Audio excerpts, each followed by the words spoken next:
嗨，大家好，我是米爱拉，欢迎来到我频道。今天是非常特别的一集，因为我即将要离开杜拜回沙烏地阿拉伯了。在此之前呢，我就跟我的好朋友以及我的前员工Sanjiev见面，然后我们在聊天的时候发现呢，自从他离开我们公司之后，他的薪水在短短1年之内呢增加了6倍。因为毕竟如果你要增加收入的话，你增加你的本业收入是最快的方法嘛。所以呢，我今天就请Sanjiev来跟我们分享他是如何做到的。Hello Sanjiev. Hey, hi. First of all, cheers. Cheers. A privilege to have in Dubai. Just let us know a little bit more about you, okay? Your background. Where are you from? So I'm from Sri Lanka. And what's your background in terms of your profession? In my studies, my background is IT. Oh, your background is IT. Yes. First time I deal with this.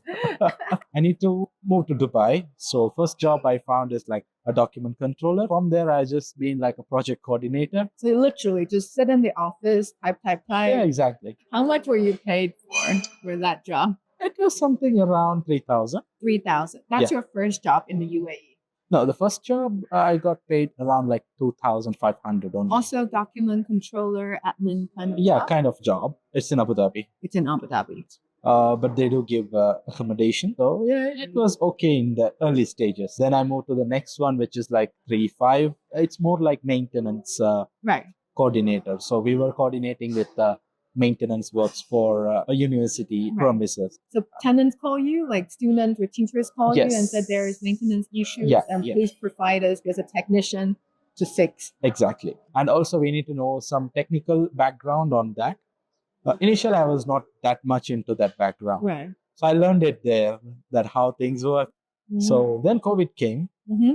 So when the COVID came, we lost the project. Mm-hmm. The project was on hold because all the students went back home. When COVID came, I went back to Sri Lanka. Then the flight has got cancelled. Like all the flights are cancelled to UAE. I was there like 8 months. So when I come back here, they didn't have any running projects. They said, just be on hold.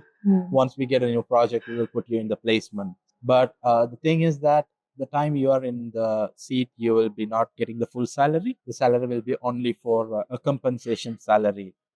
That will be like half of your salary? Yeah, half of the salary. Yes. Okay. Yeah. So then I thought, okay, I need to look for another job. Then I found you. That's how you ended being in my company as a maintenance coordinator. Yes. So I just thought, okay, I already have a lot of experience in maintenance. So why don't I look for the same job? Mm-hmm. Yeah, I really enjoyed it. Really? I saw a bit of hesitation. I really enjoyed it. But to be honest, like maintenance coordinator is such a tough job because you're dealing with problems. Like problems already happen. No one is happy when your AC stopped working in the middle of summer. No one enjoys like there's leakage in the apartment. So usually when Sanjiev got a call, the tenant is already quite upset. Not because of anything he's done, just because there's an issue occurred, right? So you constantly have to like firefight to solve issues. Yeah. I remember we solved quite a few maintenance mysteries. Yes, we had quite some interesting cases, right? Like the bird is knocking on my window at 3 a.m. They're like, can you do something to the bird? And we're like, what do I do?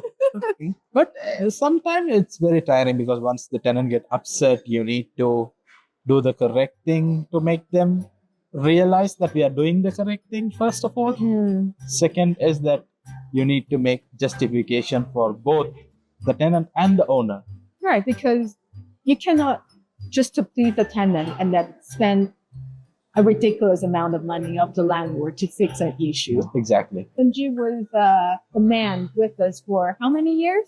3 years. 3 years. Yes. And yeah, so from maintenance to what you're currently doing. So after I get into Mira's company, I met with Gary. Which is Mira's husband. Yeah, he get to know that I can do some things in Zoho. He asked me that, do you want to continue this? As I had IT background and I was so interested to do those things. So I said, yeah, sure, teach me. So he started teaching me. It was so hard. 你可能不知道 Zoho 是什么，我先简单说明一下。Zoho 它就是一个网站，它算是一个系统，可是没有内建任何的程式或者是功能，但是你可以透过它的网站自己去建你的自己要的程式。那个时候我先生要Sanjiev做的就是跟他一起建造一个公司的 ERP system， 然后是只属于我们公司专门我们公司使用的，因为我们有维修部，然后又有物业管理部，然后很多现有的就是人家已经做好的系统并不符合我们使用，所以我们想要自己做一个。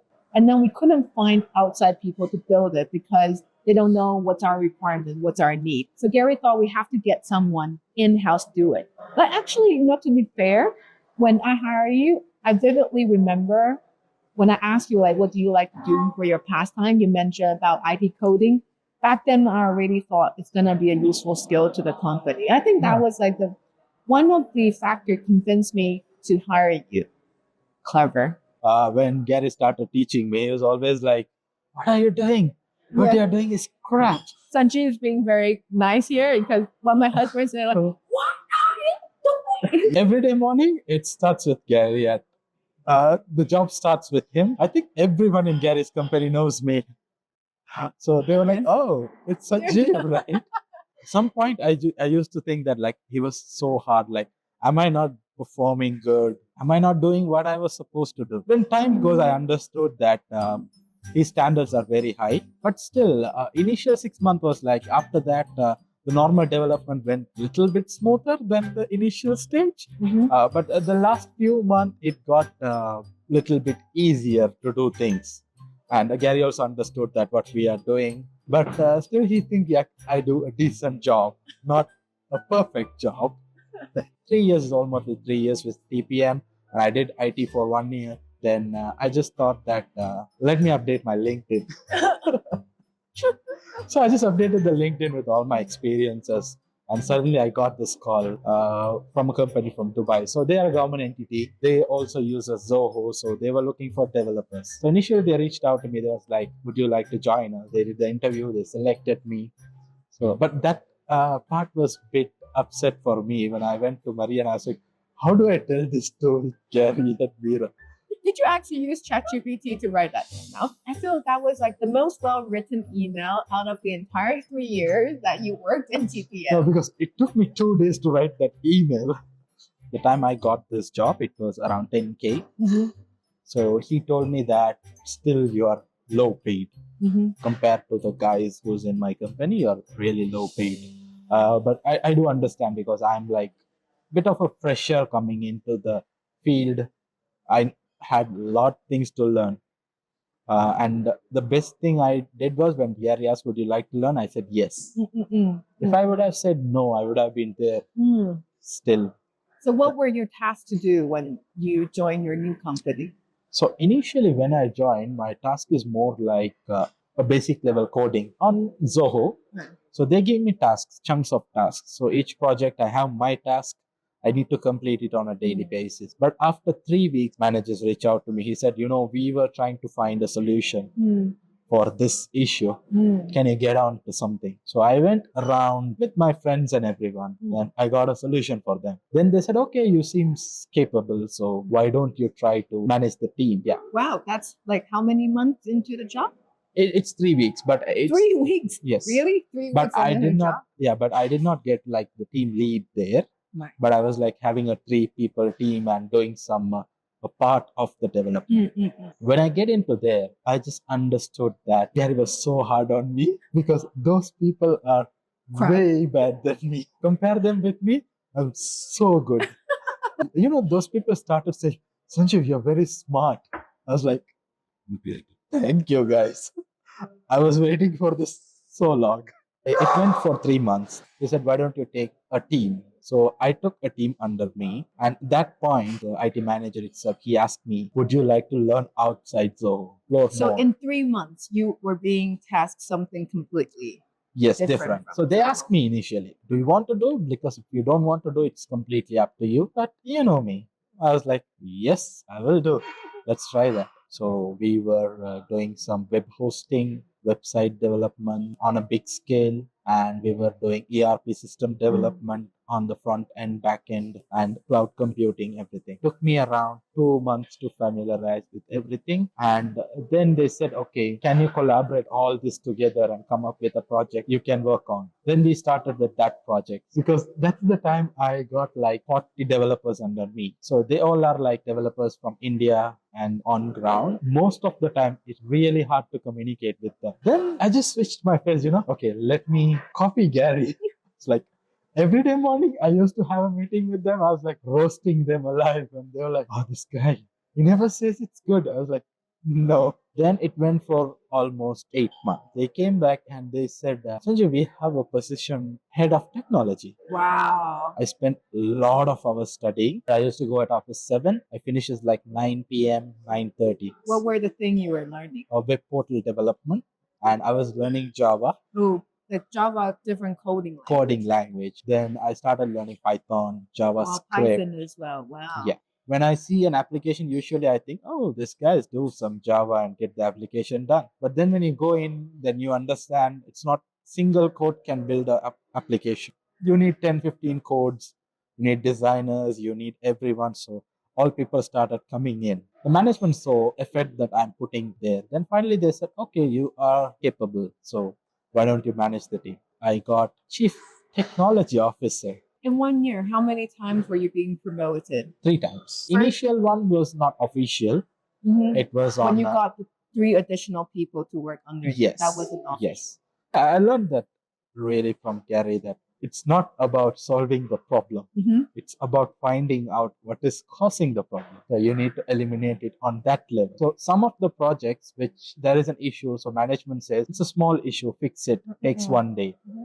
But I used to stop it and I was like, no, I need 4 days because I'm not going to fix it on front level. I want to close it on a back end level so it doesn't come back. In my current staff, I think half of them, they know Gary. And even I showed his LinkedIn profile to everyone, like, look at him. I was promoting him, but not here.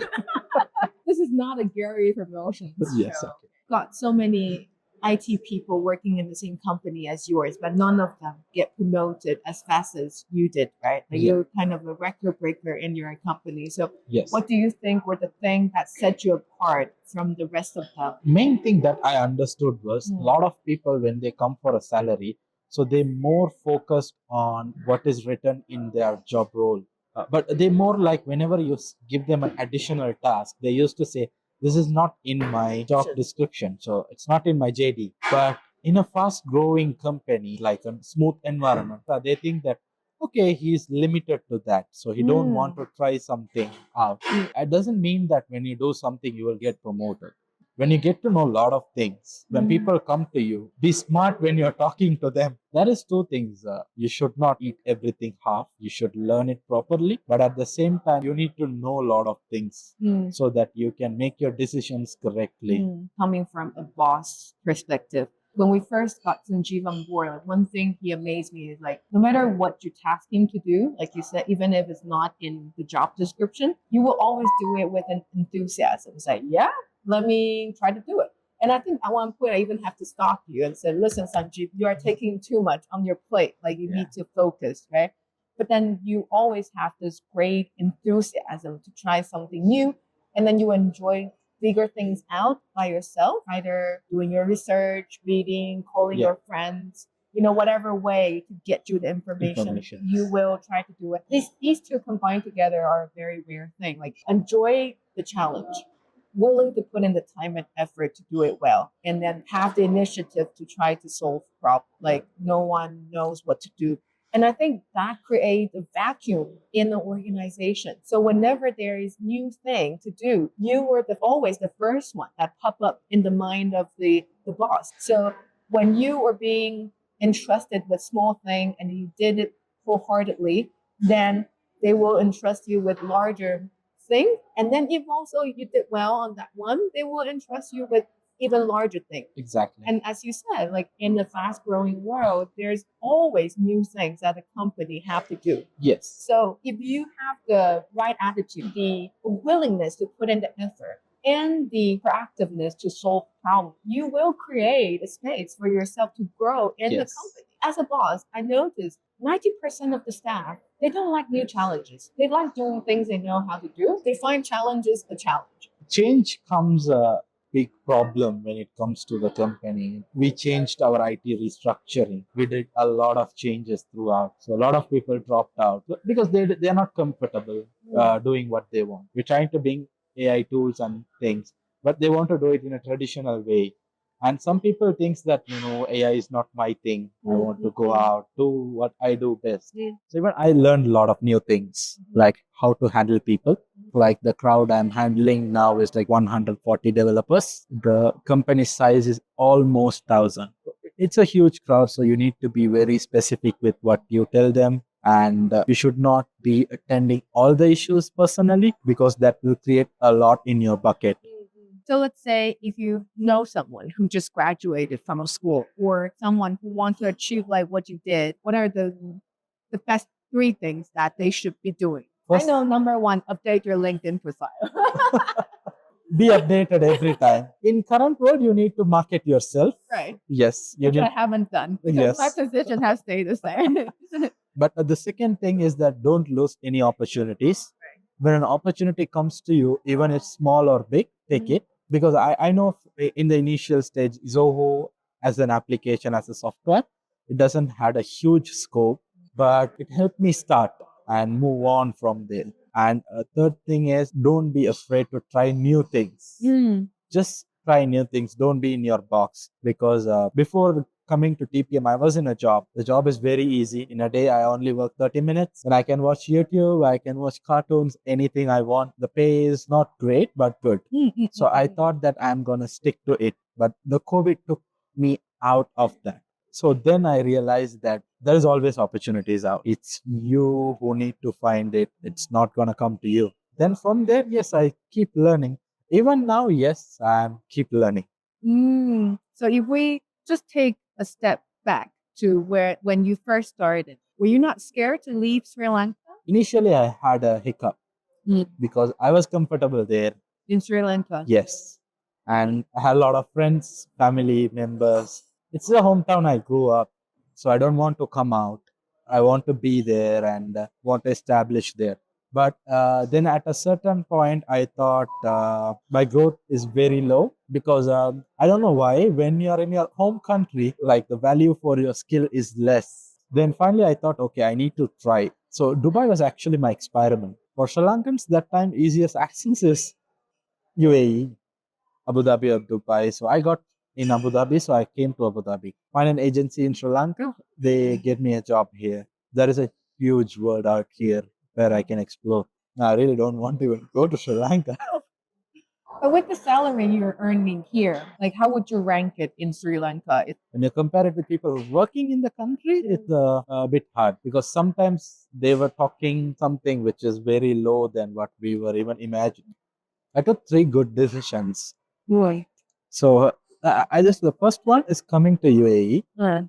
Second one is when Gary asked, do you want to do the application? I said, yes. Third thing is, updated your LinkedIn profile. Yes. The time I updated, like people started calling me and they were like, we saw your experience. Do you want to join? Like, oh, okay. So people are seeing my LinkedIn profile. But I have to say, like, even though Sanjeev said, Gary helped him a lot, but to be honest, like I said, he earned the opportunity himself. And like I said, like from day one, you joined the company, you always amazed me with how quick you could get on a new task and how devoted you are to do well at every single task that you were given to. And yeah, you created the space inside the company. So you took the chance and you moved that. And you were even studying, right? When you were at TPM. I was doing my master's studying. Is it us that kept on pushing you? Which I felt like when I come to TPM, I got a different vibe. Knowledge hungry vibe that you need to learn. Come to TPM, I start at 8. I was going through all the tenants. There is a time that when tenants don't call for an issue, then I used to get like, is everything okay? Everyone is okay. Is my phone working? I have network. So if you really think about what Sanjeev have gone through, basically he's from third world country. Can we call Sri Lanka a third world country? The country almost went bankrupt a few years ago, right? Exactly. But he managed to come out of that and grab every single opportunity that came your way. Devote yourself wholeheartedly, continue to learn. And then by repeating that process, you managed to earn 30,000 dirham a month? Yes. 6 times, guys. So I think this is like a really inspiring story for a lot of you. Feel you're kind of stuck in what you're currently doing now. Go out and seek them, recognize them, grab them when you are given the opportunity. When people ask you to try something new, don't think, why am I wasting my time? Whatever knowledge you learn is yours. No one can take it away from you. And that might become the stepping stone for you to leverage yourself in the future. Yeah, 这就是像我们刚刚讲的，他自己其实创造了他自己的机会，从这么贫穷的一个国家出来，因为时代整个变动很快嘛，所以公司整个变动很快。只要你愿意尝试创新，努力去做，有热忱的去做，你的老板一定会越来越赏识你。今天跟他这样对谈，真的是学到很多。自己身为老板或者身为一个创业家，其实有时候我也应该要扩展我自己的视野，就是把握每一次的机会，然后说不定新尝试的事情都会成为下一次做事情的养分。I think that's it, and we should enjoy our food. Look at our sushi. Yep. The second time for you to try Korean food, right? Yeah. All right, something new. That's it. Bye. Bye. See you. See you.